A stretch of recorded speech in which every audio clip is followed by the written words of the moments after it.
Setiap zaman memiliki pemimpin, tetapi dunia sedang mengalami krisis, yaitu krisis pemimpin yang dibentuk Allah. Saudara, Alkitab mengajarkan bahwa strategi kepemimpinan bukan dimulai dari ambisi, melainkan dari panggilan, bukan sekedar mengejar keberhasilan, tetapi kita harus meninggalkan warisan, saudara.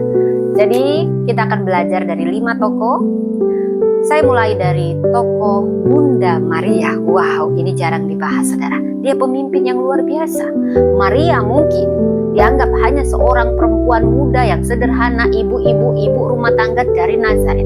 Ini bapak-bapak ini suka sepele sama ibu-ibu. Alah, ibu rumah tangga bukan pemimpin. Laki-laki pemimpin yang kerja di kantor, yang jadi direktur. Bukan, saudara, saya ingin mengubah paradigma Anda tentang kepemimpinan, saudara. Ibu rumah tangga Anda sebagai ibu, Anda pemimpin. Tahukah Anda dari Bunda Maria? Wow, mungkin tanpa jabatan, tanpa panggung, namun ketika ia berkata, aku ini hamba Tuhan, Allah memakai hidupnya mengubah sejarah. Bayangkan kalau dia keras kepala, saudara, ya, nggak mau jadi bundanya juru selamat, saudara, kan repot kita dunia ini, saudara. Tapi disinilah kita belajar tentang strategi yang sederhana sekali dari seorang pemimpin. Taat kepada Tuhan ya, sebelum mengerti ketaatan.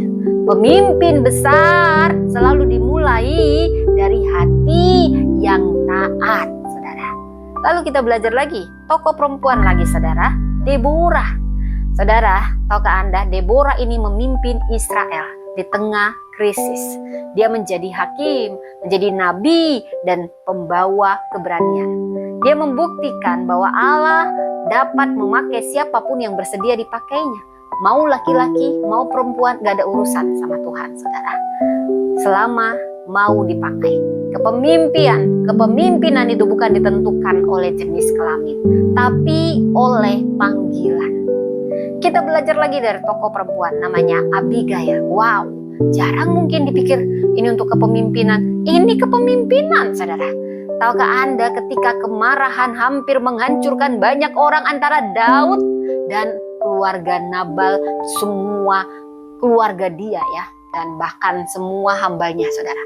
Abigail datang membawa hikmat. Dia berbicara dengan penuh kasih. Dia menyampaikan kebenaran dengan cara yang sangat baik. Dia mempersiapkan strateginya dengan penuh hikmat. Dia menunjukkan bahwa komunikasi yang dipimpin Roh Kudus itu lebih kuat dari amarah. Dia menyelamatkan Daud, dia menyelamatkan suaminya, keluarganya, para hambanya karena kebijaksanaannya. Inilah kepemimpinan. Seorang pemimpin harus belajar dari Abigail, bukan ngompor-ngomporin orang. Saudara, kita juga belajar dari Yusuf tentunya.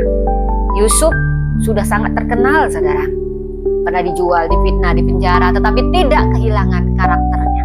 Dia membuka dan bisa membaca masa depan.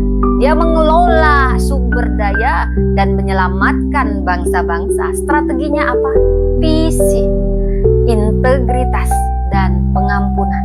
Seorang pemimpin harus punya visi, harus punya integritas, dan harus bisa mengampuni orang-orang yang iri dengki, menganggap dia ancaman, menyingkirkan, ampuni. Kita belajar dari Yusuf. Saudara, kita juga belajar dari siapa? Musa. Wah, ini pemimpin bangsa yang besar bertahun-tahun.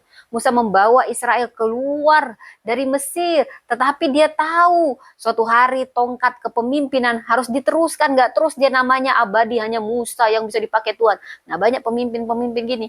Ini bukan pemimpin besar, ini pemimpin kecil. Mau dia seumur hidup jadi pemimpin, saudara. Dia membentuk Yosua. Karena pemimpin sejati tidak menciptakan ketergantungan, melainkan regenerasi. Saya ulang, pemimpin sejati tidak menciptakan ketergantungan. Jangan kau jadi gembala, jadi preacher, jadi semua kau, kolektan kau juga, singer kau juga, kadang kau singer, kadang kau song leader. Orang kapan kau libatkan? Kau salah sebagai pemimpin. Kembangkan orang, jangan sampai orang kok kerdilkan pula karena kau anggap ancaman, ya. Nah, dari sini kita belajar semua. Inilah strategi kepemimpinan menurut Kristus. Dipanggil dengan kasih, dibentuk oleh karakter, dan juga memimpin dengan hikmat, melayani dengan kerendahan hati, dan meninggalkan warisan bagi generasi. Karena pemimpin terbesar bukanlah yang paling terkenal, melainkan yang paling setia kepada Tuhan. Panggilan lebih besar dari popularitas. Keberanian tidak ditentukan oleh gender, tetapi ketaatan kepada Allah. Tuhan memberkati.